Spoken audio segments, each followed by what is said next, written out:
3. ¿Pero cuáles son los instintos morales de que tenemos que ocuparnos? ¿Hemos de hablar del honor, del pudor, de la religión, del patriotismo?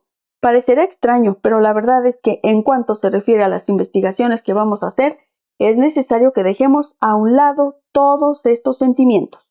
Tocante al patriotismo, puede decirse que en nuestros tiempos no es absolutamente necesario para la moralidad del individuo. Nadie es inmoral por preferir un país extranjero o porque no vierta dulces lágrimas a la vista de la bandera nacional. Cuando se desobedece al gobierno constituido, cuando se acepta un empleo de un gobierno extranjero, puede uno merecer que se le moteje de mal ciudadano, pero no de hombre malvado. Ahora, nosotros nos ocupamos de la inmoralidad del individuo, considerado como miembro de la humanidad, no de su inmoralidad como miembro de una asociación particular. La misma posibilidad de hacer una distinción semejante, posibilidad que no existía en Esparta ni en Roma, demuestra la separación actual entre el sentimiento nacional y la moral individual. Esta misma observación puede también hacerse extensiva al sentimiento religioso. En toda la Europa contemporánea, o por mejor decir, en toda la raza europea, las gentes ilustradas consideran las reglas de la religión como una cosa aparte. El sentimiento religioso de los antiguos estaba íntimamente ligado con el patriotismo, porque se creía que la prosperidad de la patria dependía del culto a la divinidad. Este mismo prejuicio existe en nuestros días en algunas tribus bárbaras. En la Edad Media, la idea de que los cristianos formaban la familia de Dios les hacía despiadados para con los infieles. La blasfemia, la herejía, el sacrilegio, el sortilegio y aún la ciencia que contradecía al dogma eran los delitos más graves. Pero hoy en día se distinguen los preceptos religiosos de los preceptos relativos a la conducta social, lo cual no obsta para que nuestra moral contemporánea sea en parte una derivación del Evangelio, el cual ha favorecido el desarrollo del altruismo. Sin embargo, la bondad y la rectitud pueden hallarse aún en los corazones que han perdido la fe. Volveremos a ocuparnos de esta cuestión más adelante. El pudor tiene las apariencias de un verdadero instinto humano. No obstante, es inmensamente variable, según hemos visto. Ahora añadiremos que ni deja de encontrarse en algunas tribus la desnudez completa, ni faltan ejemplos de la unión pública de los sexos. Recuérdese la narración que hace Koch de una costumbre singular en las Islas Sandwich, la consumación pública del matrimonio, de que un autor apasionado por los salvajes dice que no debemos asombrarnos, puesto que según el mismo Código de Napoleón, el matrimonio es un acto público. Puede también citarse, entre muchos otros ejemplos, una página de Jenofonte, en la que describe el asombro de los griegos viendo la sangre fría de los monisacianos en semejante materia. Es sabido que en Esparta los jóvenes luchaban desnudas en los gimnasios y en nuestros días las mujeres de la Nubia y de Abisinia no se cubren sino muy ligeramente. En el Japón, país civilizado, las señoras no reparan en presentarse en un estado de desnudez completa a la hora de tomar su baño, que es público. Las mujeres del pueblo se sumergen en cubas en mitad de la calle, y en nuestra raza europea y en las más elevadas clases de la sociedad. No es diferente, como más arriba he dicho, el pudor femenino, según que se trate de una visita, de un baile o de un baño de mar, de una comida o de una cena. Se llama también pudor el reparo y miramiento que impide la promiscuidad de los sexos y toda clase de unión pasajera que no tenga por objeto engendrar y criar hijos. Pero aquí hay que reconocer más que un instinto, el obligado respeto a los deberes de esposa o de familia, el sentimiento del honor de una joven. No existen tales ideas en aquellos países donde la cortesía y los deberes de hospitalidad exigen que se ofrezca a la mujer propia al extranjero durante la noche que pase cerca de su huésped. Groenlandia, Ceilán, Tahití, en la época del descubrimiento, ni en aquellos otros en que varios hermanos no toman para todos ellos más que una sola y misma mujer, como el Tíbet y el Malabar, ni en aquellos en que la mujer no se compromete a ser fiel más que durante 5 o 6 días, reservándose libertad completa para los demás días, como pasa con los jasanos y otros pueblos del África. Mas lo que demuestra de una manera perfecta que estos reparos femeninos no son instintivos es que en nuestra misma sociedad existe la poliandria, ni más ni menos que en los pueblos africanos o polinesios más salvajes, con la única diferencia de que se trata de ocultarla hipócritamente, y el progreso de la civilización parece que no la contiene, ¿Acaso no hace otra cosa que extender su uso por todas las clases sociales? ¿En qué círculo mundano no se sabe que la mayor parte de las damas más hermosas y elegantes de cada ciudad, al lado de su marido legal, tienen por lo menos un segundo marido elegido por su corazón? ¿Y quién podrá asegurar que todas las restantes damas sean más castas, sino que lo único que hay es que sobresalen en el arte de ocultar semejantes debilidades? El que vive en el mundo no oye todos los días cosas sorprendentes, inauditas, referentes a ciertas mujeres en quienes creían personificada la virtud misma. Los que afirman gravemente que la poliandría ha desaparecido de nuestras costumbres dicen unas de las mentiras convencionales que Max Nordau se divierte en analizar de manera tan humorística. En cuanto a las jóvenes se refiere, su recato es más bien aparente, al menos en nuestra raza latina, pues en otros países como Alemania, Suecia, Estados Unidos de América del Norte, su libertad es mucho mayor y se tiene menos severidad bajo este respecto. Y sin embargo, aunque entre nosotros sea más inflexible tocante a sus faltas, ¿no es un caso poco menos que excepcional que una joven obrera conserve intacta su flor virginal a los 18 o 20 años? ¿Qué diremos de las clases superiores, donde las señoritas son objeto de una vigilancia constante? Con frecuencia se ve, aún en las familias más austeras, personas jóvenes educadas en los mejores principios que ceden de repente al impulso de una pasión o a una seducción hábil y atrevida. Entonces se exclama escándalo, porque como dice Nordau, la civilización ha convertido en delito lo que en la naturaleza no es sino una cosa inocente, pero cabalmente porque en esto no hay delito natural, ni las leyes, ni las costumbres, ni la religión, ni los mismos perjuicios que pueden sobrevenir tienen fuerza para contenerlo, y la gran mayoría de los jóvenes continuará dejándose seducir, lo mismo que la gran mayoría de las mujeres continuará dejándose arrastrar al adulterio. La único gaudens mulier marito que Juvenal buscaba inútilmente no ha sido jamás sin una excepción, tanto en el tiempo como en el lugar. Si la castidad solo existe en algunos individuos a causa de un temperamento especial, ¿se puede decir que el pudor sea un instinto humano? Siendo así, que no se mueve sino para llegar a un acto que es la negación misma del pudor. El amor libre no encuentra obstáculos, la mayor parte de las veces, sino en la especial situación del individuo. Estos obstáculos son casi siempre el interés mismo del individuo o el de su familia, en algunos casos, bastante más raros, lo es la excesiva pureza del sentimiento religioso.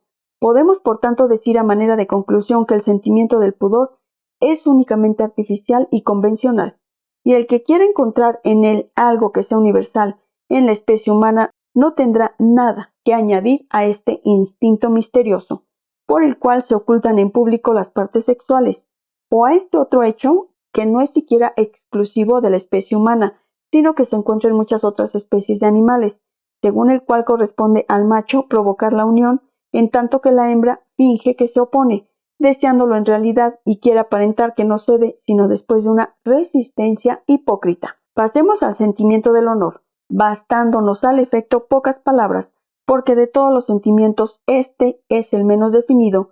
Cada asociación, cada clase social, cada familia, puede decirse que hasta cada individuo tiene su especial manera de entender el honor. En nombre del honor se han ido cometiendo en todos los tiempos toda clase de acciones buenas o malas. Él es el que pone el puñal en la mano del conspirador, el que hace marchar a los soldados al asalto y el que obliga a un hombre tranquilo y pacífico a servir de blanco en un duelo al tiro de su enemigo. En las clases más bajas de la sociedad, en las asociaciones más vergonzosas, en las sectas que tienen por fin el crimen, en las colonias de relegados, existe un concepto de honor que obliga a realizar las venganzas más atroces, las más execrables felonías. Lo que constituye el honor de una agregación es cabalmente lo que deshonra a otra. El puntillo de honor del asesino es no robar, el puntillo de honor del vagabundo es respetar la propiedad de su bienhechor. La canalla coloca su puntillo de honor en la destreza o la audacia en la ejecución de los delitos.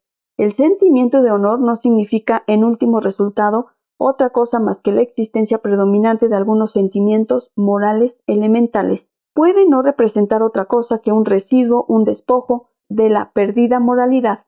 En ocasiones, por una singular inversión, sirve precisamente para ensalzar la carencia completa de un sentimiento moral. La mayor parte de las veces se haya formado por un amor propio exagerado, pero limitado a una especie particular de actividad. Por último, de ordinario, no es más que la expresión exterior y más saliente de las cualidades y de los defectos del carácter de un individuo, y todo ello mezclado con originales prejuicios de clase social, de casta, de profesión o de secta. Por consiguiente, no hay nada más elástico que más cambio que este sentimiento, que Spencer considera como ego altruista, porque no se refiere a los demás, sino en cuanto nos aplauden y admiran.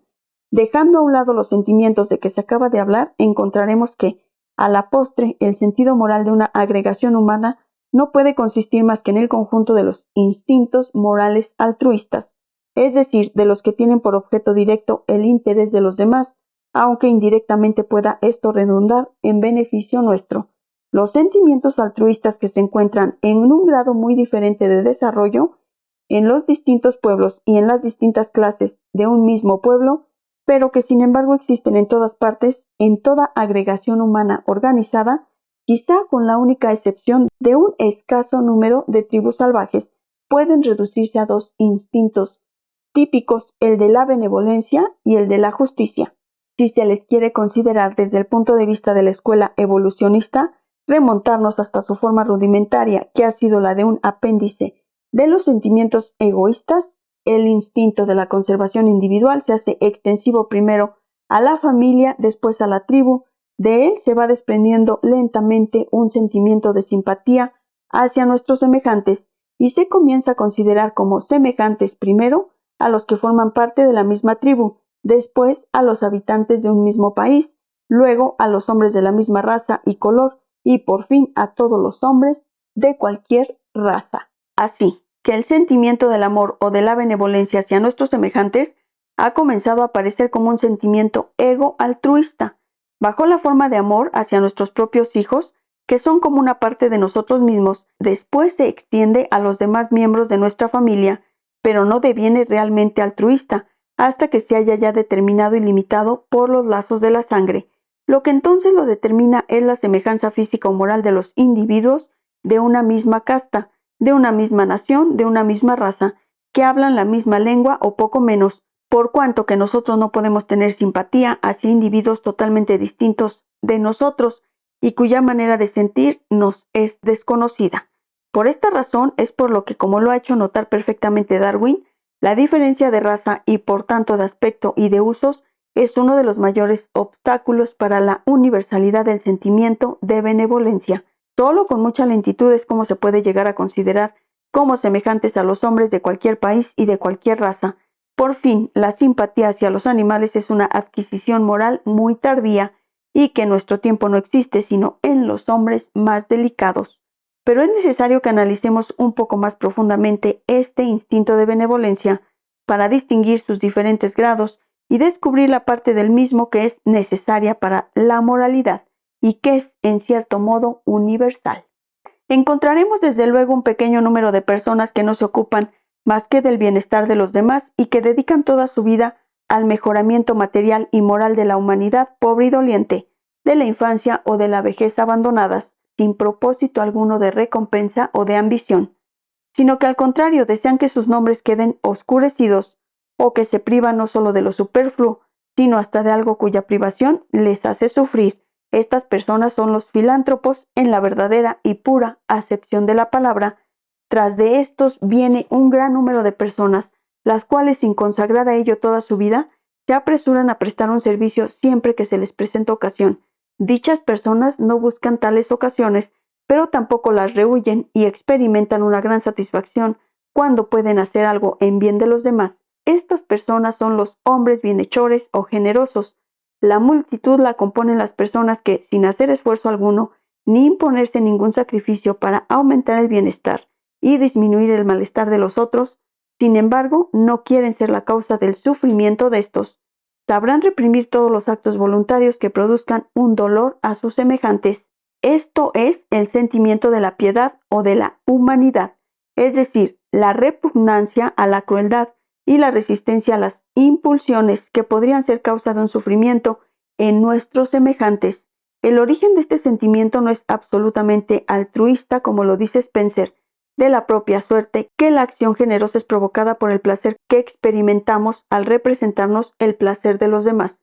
De la propia manera, la piedad proviene de la representación del dolor ajeno, que nosotros nos representamos como un dolor individual.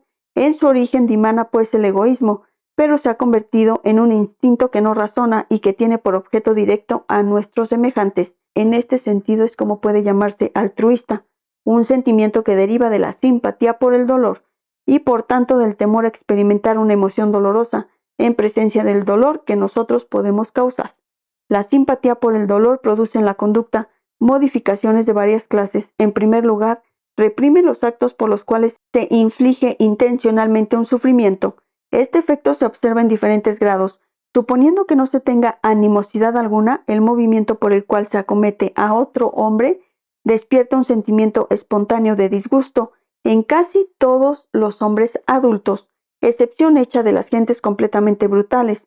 La representación del dolor físico así causado es bastante viva en casi todas las personas civilizadas para que se evite cuidadosamente el producirlo. Allí donde existe un más alto grado de poder representativo, allí hay una marcada repugnancia a infligir un dolor, aunque no sea dolor físico. El estado de pena espiritual que se provocaría en otro hombre por medio de una palabra dura o de un acto agresivo, nos lo imaginamos con una claridad tal que esta imagen basta para retraernos de él, parcial o totalmente. En otros distintos casos, la piedad modifica la conducta, provocando ciertos esfuerzos que tienden al consuelo de un dolor ya existente, el dolor que resulta de una enfermedad o de un accidente o de la crueldad de los enemigos, o aún de la cólera de la persona misma, en cuyo corazón nace la piedad. Si su imaginación es viva y si además ve que el sufrimiento de que es testigo puede ser endulzado mediante su intervención, en tal caso no podrá librarse de la conciencia desagradable huyendo, por cuanto la imagen del dolor continúa persiguiéndole y le solicita que vuelva sobre sus pasos para prestarle auxilio. De aquí podemos, pues, concluir que el sentimiento de la benevolencia tiene diferentes grados de desarrollo. La piedad que sirve para prohibir los actos por medio de los cuales se inflige un dolor físico, la piedad que prohíbe los actos que pueden originar un dolor moral, la piedad que nos lleva a endulzar los dolores de que somos testigos, la beneficencia, la generosidad, la filantropía, que hacen que nos ocupemos con gusto, no solo de lo que puede calmar dolores actuales, sino aún de lo que puede prevenir dolores futuros y hacer menos triste la existencia de los desgraciados. Las dos primeras manifestaciones son negativas, es decir, que consisten en abstenerse de ciertos actos. Las otras no implican ya una omisión, sino una acción. Ahora puede verse bien el punto flaco de la teoría, según la cual los actos criminales se reconocen por su carácter de ser al propio tiempo inmorales y perjudiciales a la comunidad. En efecto, este doble carácter se advierte perfectamente en la falta de benevolencia o de piedad positiva, por medio de la cual se procura endulzar los sufrimientos ajenos. Puede causarse mucho perjuicio rehusando aliviar a un enfermo o socorrer a un pobre, cosas que indican al mismo tiempo poco desarrollo de los sentimientos altruistas.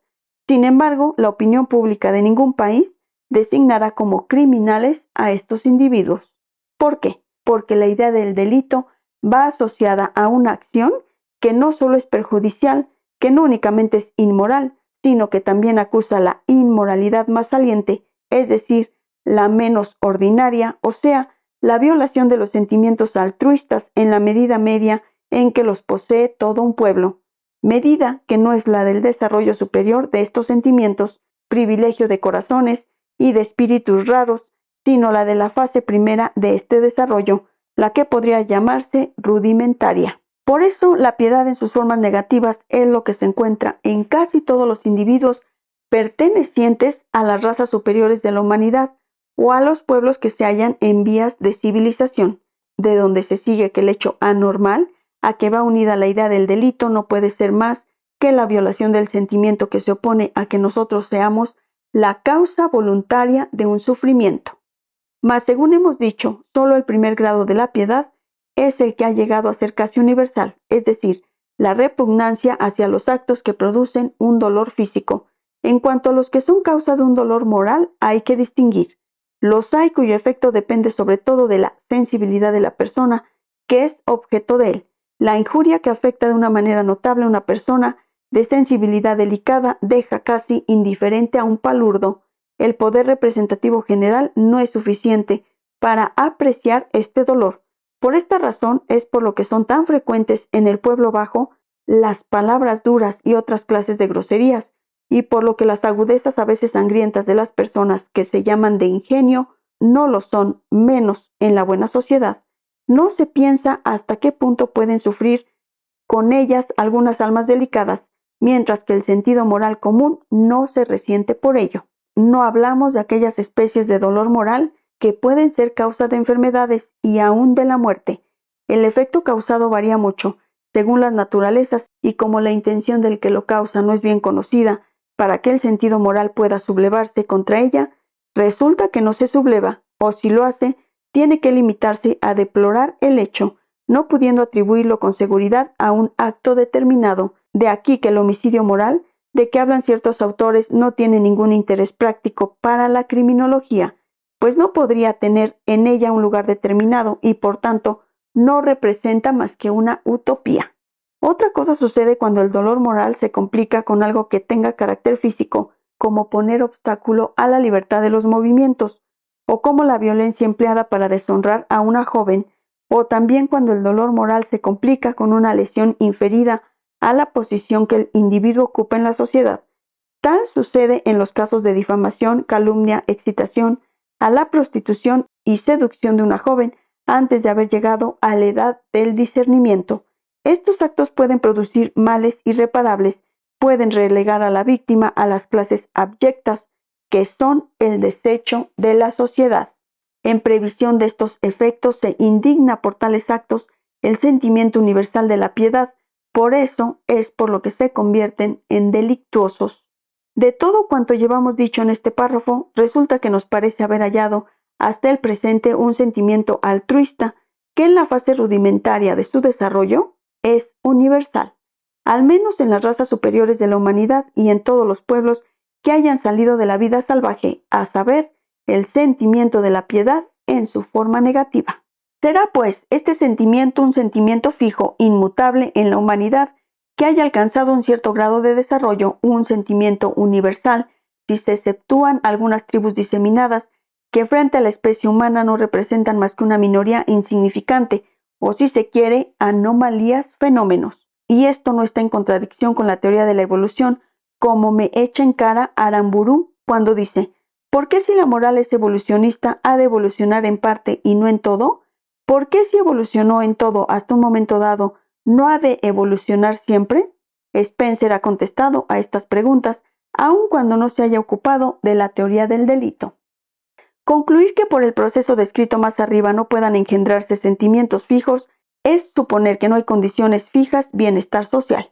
Sin embargo, si las formas temporales de conducta exigidas por las necesidades sociales hacen nacer ideas temporales de lo justo y de lo injusto, con las excitaciones de los correspondientes sentimientos puede inferirse con claridad que las formas permanentes de conducta exigidas por las necesidades sociales harán nacer ideas permanentes de lo justo y de lo injusto con las excitaciones del sentimiento correspondiente, así que poner en cuestión la génesis de estos sentimientos es dudar de la existencia de estas formas.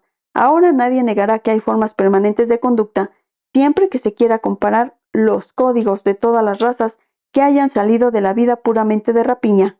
Esta variabilidad de sentimientos señalada más arriba no es otra cosa sino el inevitable acompañamiento de la transición que conduce desde el tipo originario de la sociedad, adoptado por la actividad destructora, al tipo civilizado de la sociedad, adoptado por la actividad pacífica. Estas últimas palabras del más grande de los filósofos contemporáneos nos servirán de ayuda para contestar a una objeción que se nos hace. ¿Cómo podéis citar el sentimiento de piedad como instintivo a la humanidad, olvidando lo que más arriba habéis dicho a propósito del parricidio, que se autoriza y permite en ciertos casos por las costumbres de muchos pueblos antiguos, del bandidaje, de la piratería, del pillaje de las embarcaciones que hubiesen naufragado, de lo cual encontramos vestigios en una época más reciente en nuestra raza europea, que ya no era salvaje, de la venta de los niños tolerada en China, de la esclavitud que apenas ha concluido de desaparecer en América, por fin, de los horribles suplicios de la Edad Media y de las crueldades sin número de los cristianos contra los herejes y los árabes, de los españoles contra los indígenas de América, ¿cómo explicarse el hecho de que la leyenda cuente, sin temblar y sin empañar, el carácter caballeresco de su héroe, la historia del festín canibaliano de Ricardo Corazón de León durante la Cruzada? Sin embargo, no hay en esto contradicción, y la explicación de ello no se hará esperar. Ya hemos dicho a qué cosas puede extenderse el sentimiento de la piedad, es decir, a nuestros semejantes. También hemos dicho que se comenzó a considerar como semejantes a los hombres de la misma tribu, después a los de un mismo pueblo, más tarde a aquellos que se hallaban reunidos por la misma fe, por la misma lengua, por el mismo origen. Y quizás solo en nuestros tiempos se ha empezado a considerar como semejantes a todos los hombres, sea cualquiera la raza y religión a que pertenecen. La piedad existió desde un principio, solo que estaba muy lejos de ser cosmopolita, y aún ahora todavía no lo es por completo. Dígase lo que se quiera, y a prueba de ello son los crueles tratamientos que los ejércitos de las naciones de Europa imponen aún hoy mismo a los berberiscos y a los indochinos, con respecto a los cuales no se respetan las leyes humanitarias de la guerra moderna. Así se explica que en tiempos más atrasados los indígenas de América no fuesen hombres para los españoles, y que algunos siglos hace los moros, los sarracenos, todos los que no eran cristianos, los herejes, los albigenses, no mereciesen que con ellos se tuviera más piedad que con los perros rabiosos. No eran semejantes de los católicos. Entre unos y otros había la misma diferencia que entre el ejército de Satanás y el del arcángel San Miguel. Eran los enemigos de Cristo, cuya estirpe había que destruir. No es que no existiese el sentimiento de la piedad, lo que hay es que no se veía la semejanza, sin la cual no era posible la simpatía, origen de la piedad. Ha sido preciso llegar al siglo XIX para que Víctor Hugo haya podido lanzar este grifo triunfante, aunque exagerado, de cosmopolitismo. El héroe no es más que una variedad del asesino. Para ver lo que es la evolución de un sentimiento, compárese con esta exclamación, la inscripción cuneiforme que cuenta que el rey Assur-Nasir Jabal hizo desollar a los jefes de una ciudad enemiga que habían caído en sus manos, hizo enterrar vivos a otros y crucificar y empalar a muchos. Ha habido pues progreso en la expansión de este sentimiento, el cual, limitado en los tiempos prehistóricos únicamente a los miembros de una familia, no tiene actualmente más límites que la humanidad, y aún tiende a traspasar estos límites por medio de la zoofilia, o ser por medio de la piedad para con los animales. Pero este mismo sentimiento, cuyo campo se ha extendido de tal suerte, ha existido siempre en el corazón humano desde el momento en que ha podido formarse un grupo de salvajes, desde el momento en que el hombre ha visto semejantes suyos a su alrededor. De consiguiente, la contradicción que se nos echa en cara es tan solo aparente. Pero todavía tenemos que ocuparnos de algunos otros hechos: el canibalismo, el parricidio religioso, los sacrificios humanos, la venta de los niños, el infanticidio autorizado. Para explicarnos la posibilidad de estas costumbres tenemos que colocarnos en distinto punto de vista. ¿No vemos todos los días excelentes personas que nosotros conocemos ejerciendo la profesión de cirujanos? Maltratan implacablemente el cuerpo de un desgraciado enfermo, sin escuchar sus gritos, sin enternecerse a la vista de los temblores dolorosos que experimenta. Se trata de personas incapaces de hacer el menor daño a nadie, y sin embargo, para la ejecución de sus crueles operaciones, se les busca, se les paga, se les alaba, se les da las gracias. Por tanto, nos guardaremos muy bien de sacar de aquí la conclusión que la piedad no es un sentimiento moral y fundamental de la naturaleza humana. ¿Por qué? Porque no siendo el mal el fin de esta operación dolorosa, sino la salud del paciente, sería pueril y ridícula la piedad que contuviese la mano del cirujano. La verdadera piedad, excitada por la representación del futuro dolor del paciente y de su muerte cierta, en caso de que no se le hubiese operado, vence a la representación vivísima de su dolor presente y pasajero. En este punto de vista es en el que tenemos que colocarnos para juzgar ciertas costumbres atroces de los pueblos primitivos, de las cuales encontramos algunos vestigios entre los salvajes. El fin de las mismas ha sido algunas veces la salud de la agregación, como en los sacrificios humanos, y algunas otras el bien de la víctima misma. Tal sucede en el caso de los padres viejos, a quienes sus hijos dan públicamente la muerte. la superstición prohibía toda insurrección y la repugnancia individual tenía que callarse ante la exigencia de un deber social, religioso o final. Por análogas razones se justifica actualmente en Dahomey, como en otros tiempos en el Perú, la existencia de sacrificios funerarios y que Agamenón y Jefte inmolaran a sus propias hijas. Prejuicios patrióticos o religiosos, usos tradicionales que se explican por la necesidad de la selección y por la necesidad de prevenir un crecimiento excesivo de la población, son los que han hecho que se tolere el infanticidio en el Japón, en China, en Australia, en el Paraguay y en el África Austral, y en el aborto voluntario en varias tribus de la Polinesia, y que según la ley de Licurgo se dejase morir a todos los niños débiles o mal conformados. No se trata pues de crueldad individual, sino de instituciones sociales a las que no podía oponerse el individuo, fuese cual fuese su repugnancia respecto de las mismas. No se trata de la crueldad perjudicial que el altruismo prohíbe y que se había creído perjudicial en aquellos países. Se trataba precisamente de no ejecutar los actos de crueldad considerados como necesarios. De todos los horrores autorizados por las leyes de los pueblos de que hemos hablado, no quedan, pues, más que el canibalismo por glotonería, el derecho de los jefes y de los guerreros para matar a un hombre por puro capricho, por el deseo de dar prueba de su destreza o de experimentar sus armas, y por fin aquellas acciones crueles que, no siendo impuestas por los prejuicios religiosos o patrióticos, o por instituciones que tuviesen un fin económico y social, no pueden explicarse más que por la ausencia total del sentimiento de piedad. Mas solo en muy pocos pueblos se han descubierto semejantes usos. En los fijianos, los neozelandeses, los australianos, algunas tribus del interior del África, pero estos son excepciones que confirman la regla, anomalías sociales que representan con relación a la especie humana lo que las anomalías individuales con relación a una raza o a una nación. Hemos dicho ya bastante sobre esta materia y creemos poder afirmar que existe un sentimiento rudimentario de piedad que lo posee toda la especie humana, a lo más con pocas excepciones, bajo una forma negativa, es decir, de abstención de ciertas acciones crueles, y que la opinión pública ha considerado siempre como delitos las violaciones de este sentimiento perjudiciales a la comunidad, por lo que siempre se han exceptuado la guerra y los actos de crueldad imperados o provocados por prejuicios religiosos o políticos o por instituciones sociales y tradicionales.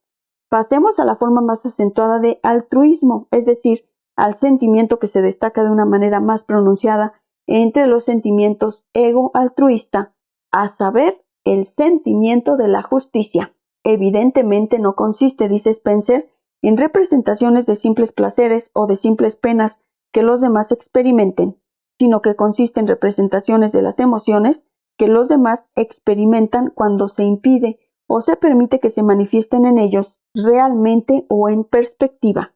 Las actividades por las cuales se buscan los placeres y se rehuyen las penas. Así que el sentimiento de la justicia se haya constituido por la representación de un sentimiento que es él mismo altamente representativo. El límite a que se encamina este sentimiento altruista superior es muy fácil de discernir. Es el estado en el cual cada ciudadano, incapaz de resistir ninguna otra limitación de su libertad, soportará sin embargo voluntariamente las restricciones a esta libertad que exijan las reclamaciones de los otros. Más aún, no solo tolerará esta restricción, sino que la reconocerá y la afirmará espontáneamente. Por simpatía tendrá gran interés y gran diligencia porque se conserve la integridad de esfera de acción de los demás ciudadanos, lo mismo que la tendrá porque se conserve la integridad de la suya propia, defendiéndola contra todo ataque al mismo tiempo que se impondrá a sí mismo la prohibición de atacarla. El sentimiento de la justicia en un grado tan elevado es lo que se ha convenido en llamar delicadeza. Se comprenderá fácilmente que un sentimiento tan complejo no pueden poseerlo de una manera perfecta más que las naturalezas privilegiadas, aunque la idea de la justicia se encuentre muy desarrollada, aún entre los niños y entre las personas del pueblo bajo. Sin embargo, es raro que estas mismas personas obren de conformidad con dicha idea cuando anda de por medio su interés personal. El niño y el salvaje saben distinguir muy bien lo que les pertenece y lo que no les pertenece, y sin embargo no hacen más que procurar apropiarse de los objetos que se hallan a su alcance, lo cual demuestra que no es la idea de la justicia lo que les falta, sino el sentimiento de la misma. Las personas adultas de una nación civilizada poseen generalmente, por herencia y por tradición, un cierto instinto que les prohíbe apoderarse de lo que no les pertenece, valiéndose de engaños o de la violencia. Este instinto es un sentimiento altruista, correspondiente al sentimiento egoísta de la propiedad, que un filósofo italiano ha definido muy bien, en una forma secundaria, del de la conservación individual. Para designar el correspondiente sentimiento altruista, no encontramos más que la palabra probidad, la cual significa el respeto a todo lo que pertenece a los demás. Es evidente que el sentido moral medio de una sociedad no puede comprender todos los grados del sentimiento de justicia. Una exquisita delicadeza nos prohibiría aceptar un simple elogio que tuviéramos la conciencia de no hacer merecido. Pero solo una minoría de personas elegidas es la que posee tales sentimientos. Para que resulte violado el sentido moral de la comunidad, es necesario que el sentimiento que hiera sea poco menos que universal, y este carácter no lo encontraremos más que en la probidad elemental, que consiste, como hemos dicho, en el respeto a la propiedad ajena. Desde este punto de vista, la simple insolvencia simulada sería criminal, pues en efecto hiere el sentido moral universal, lo mismo que en una estafa o que en un fraude cualquiera. No es difícil que se llegue hasta aquí y aún acaso que se vaya más lejos, considerando como criminales todos los engaños y estratagemas que se descubren en los procesos civiles y a los cuales se da el nombre de simulaciones, cuando no son sino medios que se emplean para obtener un beneficio indebido con perjuicio de los demás. Mas acaso el seguir este camino no estuviera exento de peligros. Por de pronto, cuando se trata de pleitos civiles, es difícil descubrir la mala fe oculta entre las sutilezas legales. Después, si se trata de derechos sobre inmuebles, la presencia del mismo inmueble en cuestión tranquiliza a los espíritus en la mayor parte de los casos, por cuya razón la sociedad no se alarma gran cosa por los fraudes de este género y no los incluye entre las acciones perjudiciales. Por fin, no debe olvidarse que la probidad es un sentimiento mucho menos arraigado que la piedad, mucho más separado que este último de nuestro organismo, mucho menos instintivo y mucho más variable según nuestros razonamientos e ideas particulares. Se deriva de la herencia natural mucho menos que la piedad, y mucho más que ésta, de la educación y de los ejemplos del medio ambiente, lo cual hace sumamente difícil poder trazar una línea de demarcación entre la probidad común y la probidad superior.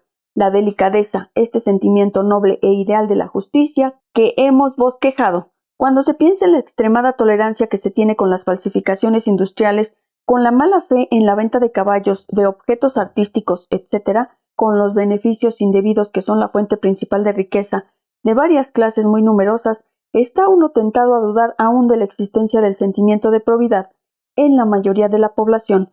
Son tan comunes la deslealtad, la segunda intención, la falta de delicadeza, que se ha hecho indispensable una tolerancia recíproca.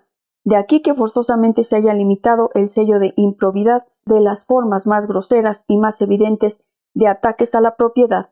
Pero este sello o carácter existe lo mismo cuando se trata de objetos, de bienes, que cuando se trata de propiedad literaria o industrial.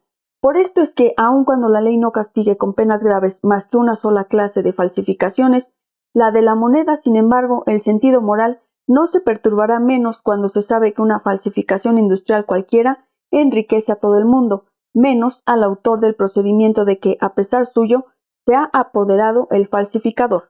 Sin duda, el hecho de un daño social infinitamente más grave que el primer caso no deja de tener un influjo en la opinión pública. Sin embargo, ésta reconocerá el mismo carácter de falta de probidad en ambas falsificaciones, aunque una de ellas se castigue con la pena de trabajos forzados, mientras que la otra solo se castiga con una multa. Viceversa, y a pesar de los mejores razonamientos, no se logrará jamás que sintamos la misma repugnancia hacia el contrabandista y el que se aprovecha del contrabando que hacia el ladrón y el que oculta o compra las cosas robadas. Y es que después de todo, en el primer caso no se hace más que sustraerse el pago de un impuesto, negarse a depositar el dinero propio en las arcas del Estado, y sin duda son cosas muy diferentes no contribuir a enriquecer a uno y robarle, aun cuando se persiga el contrabando. No por esto las personas honradas dejarán de fumar cigarros de La Habana que no hayan pagado los derechos aduaneros.